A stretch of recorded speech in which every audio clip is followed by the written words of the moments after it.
प्रदेश के कुल्लू में भी लगातार बर्फबारी होने से तापमान में भारी गिरावट दर्ज की गई है। भारी बर्फबारी की वजह से घरों की छतों पर सफेद बर्फ की मोटी मोटी परतें जम गई हैं। पेड़ पौधों पर सफेद बर्फ की चादर आपको नजर आ रही है। पहाड़ और सड़कें भी बर्फ से ढक गई हैं, लेकिन आसमान बिल्कुल साफ नजर आ रहा है।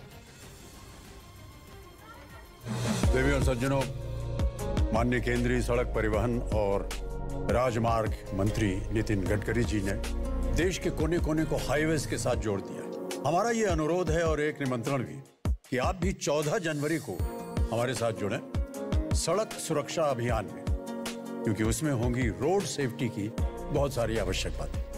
क्यों नितिन जी, मैं सही कह रहा हूँ कि नहीं? बिल्कुल सही कह रहे हैं, क्योंकि जान है वो जहान है। सड़क सुरक्षा अभियान, परवाह करेंगे, सुरक्षित रहेंगे। 14 जनवरी सुबह 10 बजे से। नेटो के 2 देश आपस में लड़ पड़ेंगे। माना जा रहा है कि 6 जनवरी को हुई उस घटना के अलग अलग वीडियो इसीलिए सामने आ रहे हैं। ताजा वीडियो देखकर तो लगा कि तुर्की ने ग्रीस को उकसाने की कोशिश की थी और इसी वजह से उसका जहाज ग्रीस के जहाज के सामने से निकला। ग्रीस के कोस्ट गार्ड के जवान ने भी ऐसा ही बयान दिया और कहा कि तुर्की ने जानबूझकर ग्रीस को परेशान किया और इसी वजह से ग्रीस ने तुर्की के खिलाफ सख्त कार्रवाई की मांग की। ग्रीस चाहता है कि इस हरकत का खमियाजा तुर्की को आर्थिक तौर पर भुगतना पड़े और इसीलिए उसने मांग की कि यूरोपियन यूनियन तुर्की की मछलियां और सी फूड खरीदना बंद कर दे। यानी ग्रीस चाहता है कि तुर्की को एजियन सागर मामले में आर्थिक सजा मिले, क्योंकि उसे पता है कि कहां चोट करने पर एर्दोआन चीख उठेंगे। ग्रीस जानता है कि तुर्की की अर्थव्यवस्था बुरे दौर से गुजर रही है और अगर उसकी मछलियां बिकनी बंद हो गई तो फिर तो उसकी कमर ही टूट जाएगी। इधर 15 जनवरी के बाद दिल्ली एनसीआर समेत देश के कई हिस्सों में ठंड बढ़ जाएगी। मौसम विभाग का अनुमान है कि अगले 3 दिनों के अंदर उत्तर भारत के कई इलाकों में तेज हवाएं चलेंगी और 15 जनवरी के बाद एक बार फिर लोगों को शीतलहर का सामना करना पड़ेगा। मौसम विभाग ने अगले 2 दिन के लिए दिल्ली एनसीआर समेत पंजाब और हरियाणा में हल्की बारिश का अनुमान भी जताया। इस बीच ताइवान ने मिलिट्री ड्रिल कर अपनी ताकत का प्रदर्शन किया, जिससे चीन तिलमिला उठा।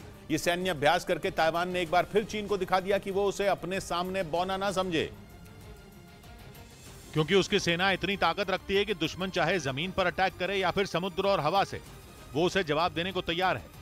अपनी इसी ताकत का प्रदर्शन ताइवान ने दुनिया के सामने किया। लेकिन इस मिलिट्री ड्रिल से चीन को मिर्ची लग गई, उसका गुस्सा भड़क गया और ऐसे में उसने ताइवान पर हमले की बात को दोहराया और विदेश से ताइवान पहुंच रहे नेताओं को ये चेतावनी दे डाली कि वो ताइवान से बातचीत बढ़ाकर आग से खेलने का काम कर रहे हैं, क्योंकि ये बात चीन को बिल्कुल पसंद नहीं आ रही कि कोई भी दूसरा देश उसके और ताइवान के बीच आकर दखल दे। चीन शुरू से ही ताइवान को अपना हिस्सा बताता आया है, जबकि ताइवान ने कभी चीन के इस दावे को सही नहीं ठहराया।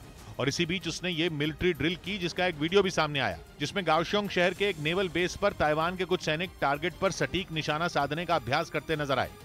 इस दौरान ताइवान ने अपने टैंकों, हेलीकॉप्टरों और जहाजों की ताकत भी दिखाई।